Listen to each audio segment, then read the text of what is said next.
So students will discuss now some important points regarding the compound interest. Okay, so these are some important points you have to remember. Okay, during the solution of the compound interest. So see here, if P is the principal, R is the rate of interest, and if P is constant, if the principal is fixed and the rate of interest is also fixed, okay, and the it is compounded yearly, the principal, the is constant, rate of interest, R is the rate of interest, and it is compounded yearly, then the compound interest of second year will be greater than the compound interest of first year. Remember this thing. Okay, so compound interest of second year will be greater than the compound interest of first year. Similarly, the compound interest of third year will be greater than the compound interest of second year. Similarly, compound interest of nth year will be greater than the compound interest of n minus 1 year. Okay, so this is the one important point regarding your compound interest. Second, if P is constant and the rate of interest is also constant, and if it is compounded half yearly, then compound interest of second half year, okay, compound interest of second half year is greater than the compound interest of first half year. Similarly, the compound interest of third half year is greater than the compound interest of second half year. So see here, if I would write here compound interest of nth half year will be greater than the compound interest of n minus 1th half year. Okay. Now in general we can write for any year period. For any period, the compound interest is more than the compound interest of the previous period. Like this, the compound interest of nth year will be greater than the compound interest of n minus 1 year. Similarly, the compound interest of nth half year will be greater than the compound interest of n minus 1 half year. So like this, you have to what these 3 points, very important points. These points will be used during the solution. Okay, during the solving the your number. See here, next, the difference between the compound interest for any two consecutive conversion period, that is the year or half year. If the conversion period is half year or it may be year, is the interest of one period on the compound interest of the preceding conversion period. See here, let 700 is the compound interest of second year.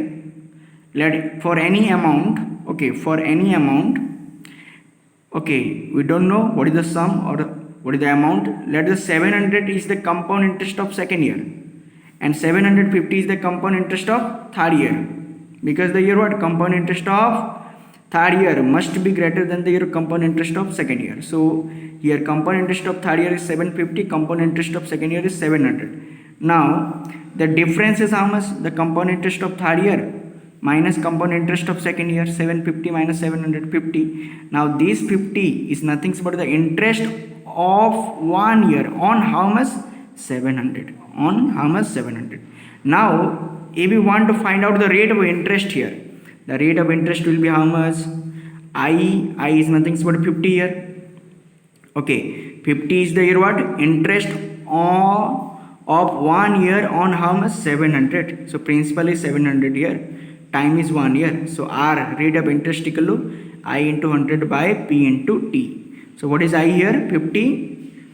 Okay, 50 into 100 by P is how much? 700, time is 1. So 100 and this year 0 0, this 0 0 get cancelled. So 50 by 7%. So rate of interest is 50 by 7% per annum. Next you see, a person invests 10,000 for 3 years at a certain rate of interest compounded annually. At the end of 1 year, this sum amount to be 11,200.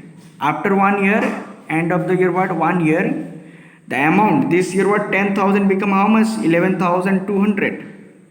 The 10,000 becomes 11,200. Calculate the rate of interest per annum, the amount at the end of second year and the amount at the end of third year. So see here, for the first year the principal is how much here?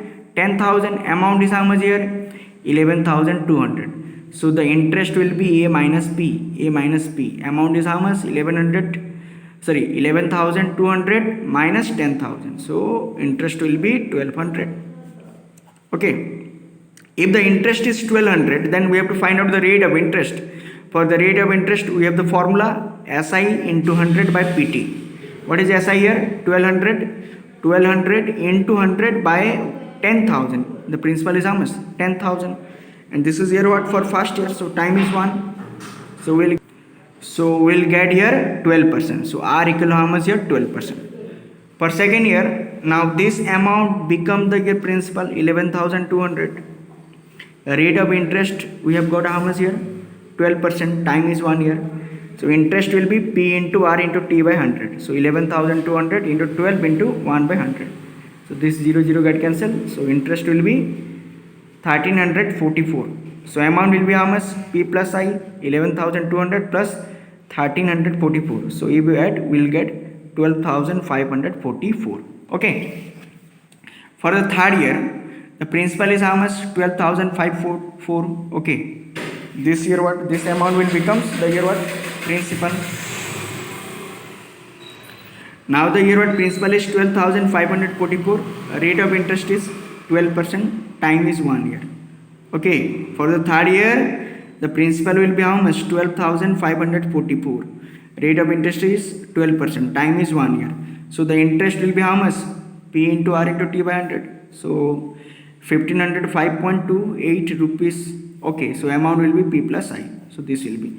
So what are the question? Rate of interest is 12%. Second one, the amount at the end of second year. The amount at the end of second year is 12,544. Okay, and the amount at the end of third year 14,049 rupees 28 paisa. Okay.